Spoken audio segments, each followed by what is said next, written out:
Roger! Bayonets! Rear rank, hold it up!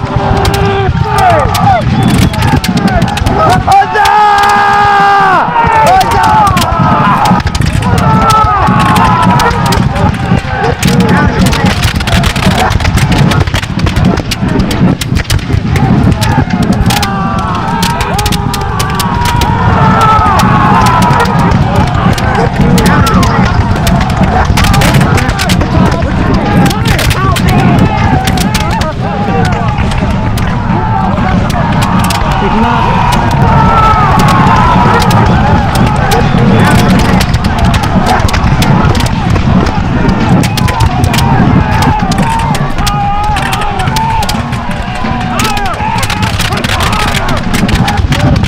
Retreat! Retreat!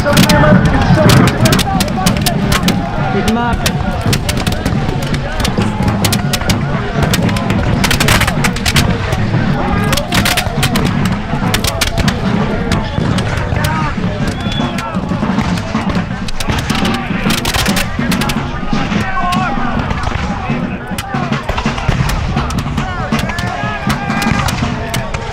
Fucking chaos.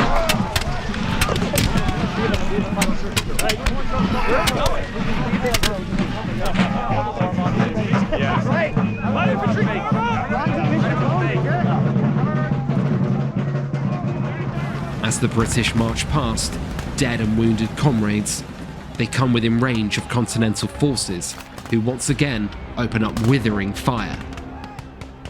Resting rifles and muskets along their entrenched positions, the Continental forces make easy pickings of the British, whose officers decide to pause and reply with volley after volley of ineffectual fire instead of pushing on and directly assaulting the positions.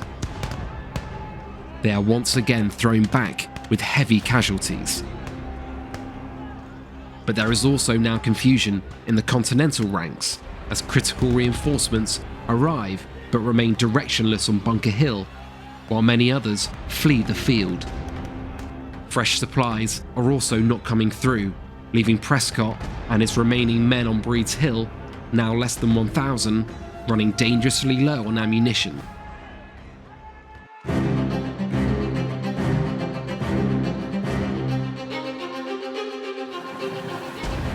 Before a third assault can begin, 400 British reinforcements arrive from Boston, accompanied by an eager General Clinton, who rallies a further 200 wounded to form up for the next attack. Howe, lightly shaken by the high casualties, now changes the formation of his men to columns and orders one large attack to be directed solely at the redoubt on Breed's Hill. He tells his men to drop their heavy packs and use their deadly bayonets, which the Continental Army, now short on ammunition, does not possess in large numbers. Drop packs! Alright. If you have them.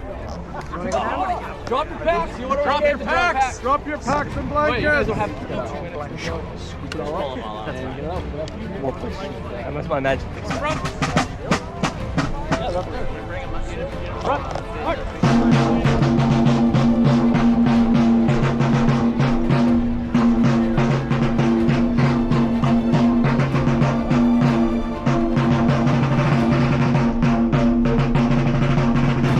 Any wounded man who can move, pick him up and bring him in the column! They're not forming in that big line of battle like they were. Into that redoubt, boys. Punch a hole in the lumber. Create momentum. Right over there. Corporal Galati, please. Steady, lad. Good? You ready? We have one more round. All right. Independent fire!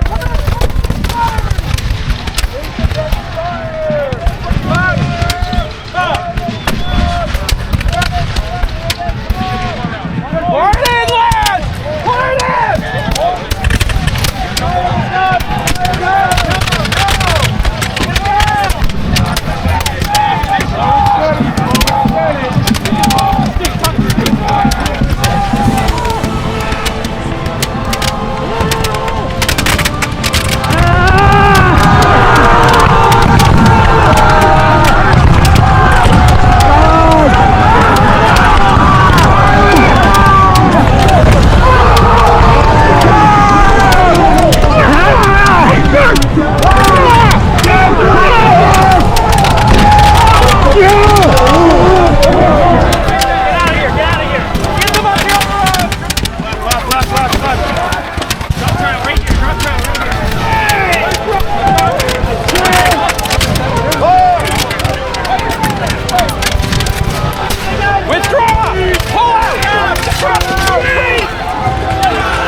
This time, the concentration and speed of the assault shows results, and the regulars begin to breach the redoubt.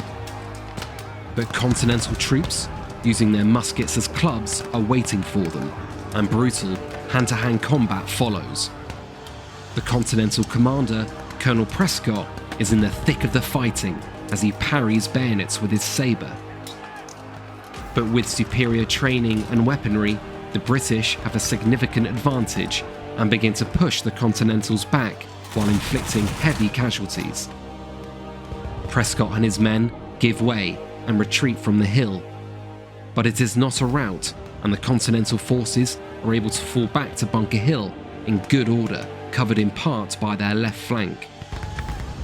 General Clinton, eager not to let the Continental forces reorganise on Bunker Hill, starts preparing British troops for a fresh attack. But before it can be launched, the Colonials begin to withdraw.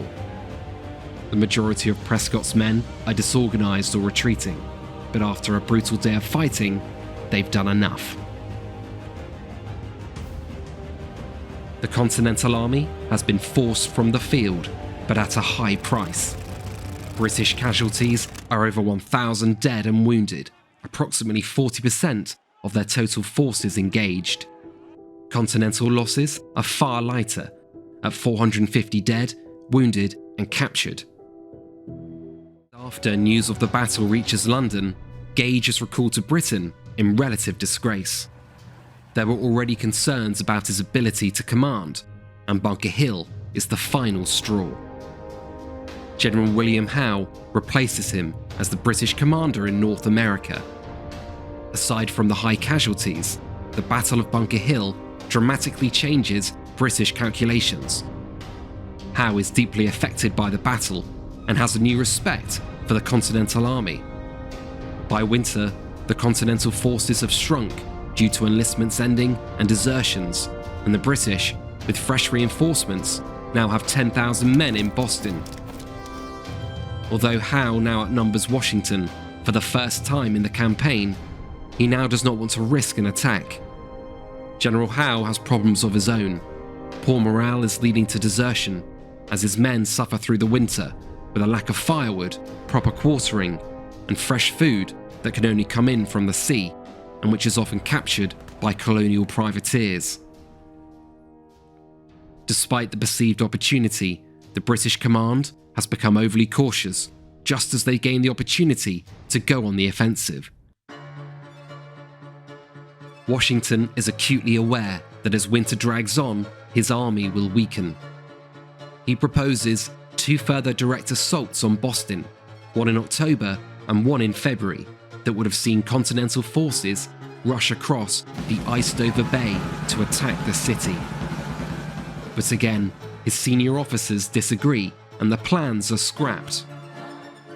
A stalemate now exists between the cautious General Howe and the restrained Washington. But in November, Henry Knox, a 25-year-old bookseller with an interest in military history, suggests a way to bring heavy cannon to the army and end the siege: Fort Ticonderoga. Washington dispatches Knox with orders to bring the heavy guns to Boston, but this is no easy feat, as the 59 cannons selected weigh over 60 tons. Knox builds sledges that will move the cannon through the deep snow and unforgiving countryside and transport the precious cargo 300 miles in what will become known as the Noble Train of Artillery. In March 1776, Washington places his new heavy artillery on the Dorchester Heights, a no man's land up until that point, which finally threatens to bombard both the city and Royal Navy ships. General Howe recognises the danger and plans to assault the heights, but a storm scatters his landing boats and makes an attack impossible. The British now have no choice but to evacuate the city. Over almost a year of fighting, the British have wasted precious time in Boston, fighting an unnecessary siege that they refused to break. But a new strategy is now emerging in the British High Command, and with fresh reinforcements finally arriving from Europe, Howe is now poised to turn the tide in 1776 and finally go on the offensive.